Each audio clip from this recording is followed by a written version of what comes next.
between like 12 o'clock and 4, he would be translating Srimad Bhagavats. So many commentaries, so many. And all the professors and scholars,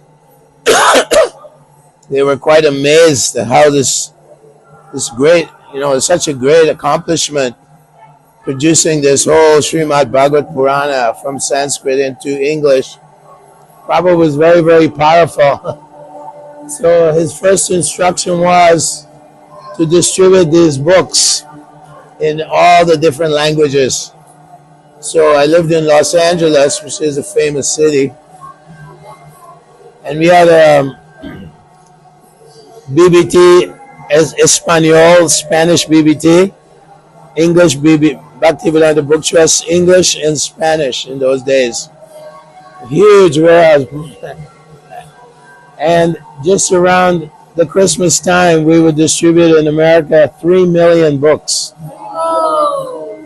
And then Prabhupada would say, okay, next year you have to double it.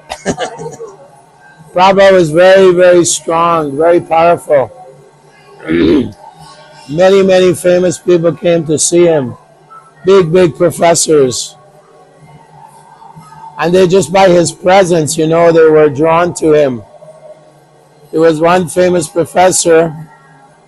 He was the advisor to the President of the United States. His name was Harvey Cox. And he was a professor of theology at Harvard, which is the famous university. And he was so amazed that Prabhupada took these crazy kids who were doing all kinds of nonsense, sinful activities, smoking marijuana and doing nonsense, and going to rock concerts, all this materialism. How did you take them from here and turn them into like sadhus, into Vaishnavas? So he was very impressed. And the President of the United States, in those days, many swamis were coming to America, and most of them were cheating, like Osho.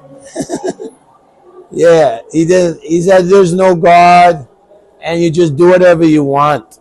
And he's wearing saffron, completely in conflict with Lord Krishna's teachings. Yam samyasimiti prahur yogam tam vidipandavaha nahi sanyasa sankalpo. One cannot be a yogi or a sannyasi unless he renounces desire for material enjoyment. So many swamis were coming and taking money, and they would teach mantra, but they didn't speak much about the Supreme Personality of Godhead. So the government of America were a little concerned. Well, these guys are coming and cheating people. So the President of the United States, he contacted Harvey Cox. He was a big chief of theology. And he said, what about Hare Krishna? And Harvey Cox said, the spiritual master of the Hare Krishna movement is a great saint, a great personality. And he told the devotees, if I was younger, I would have joined your movement. So in this way, the Hare Krishna movement, many books were written about how all these young people were just joining and giving up all material values. We were sleeping on the floor. I mean, when Prabhupada came here, he brought 2 young American devotees, Malati and some other young new devotees, Brahmananda. And they were just sleeping in chatais, coming from America. When I came here in 1972, we just sleeping over there in the field in mosquitoes all night. You're coming from this country, and suddenly and Prabhupada, he just empowered us to do the impossible, to come and establish Mayapur. In those days, mainly Western devotees, Americans, Australians, Canadians, English, like that, mainly Americans. He said, I want to build a city here, which people will come here from all over the world, just like people now, Muslims, they go to where? Mecca? So this is the new Mecca. This is the real Mecca. People will come here from all over the world. Millions and millions of people will join the Hare Krishna movement, I don't say it. Lord Chaitanya says it, and he's God. So we're very fortunate that we have taken shelter of this great movement of Lord Chaitanya Mahaprabhu, and it will go on for thousands of years. This is just the beginning. The ISKCON movement is just babies in the baby steps, right? Only 70 years old.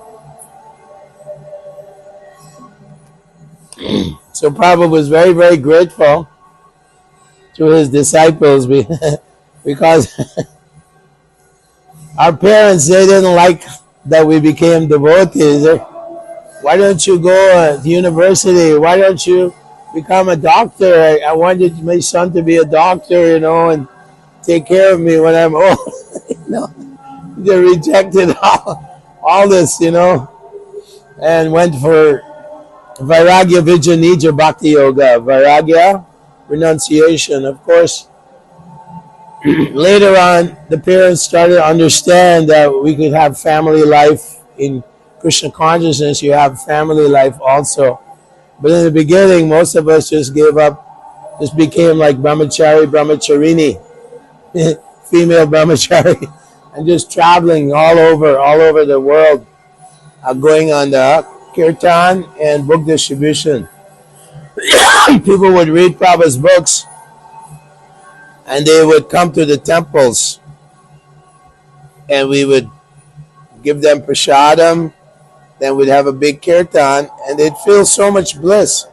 They would feel so much freedom from the material onslaught, the modes of nature. Maya, she's very, very Davihiya Shaguna Maya Mama Maya Duratyaya Mame Prapadyante.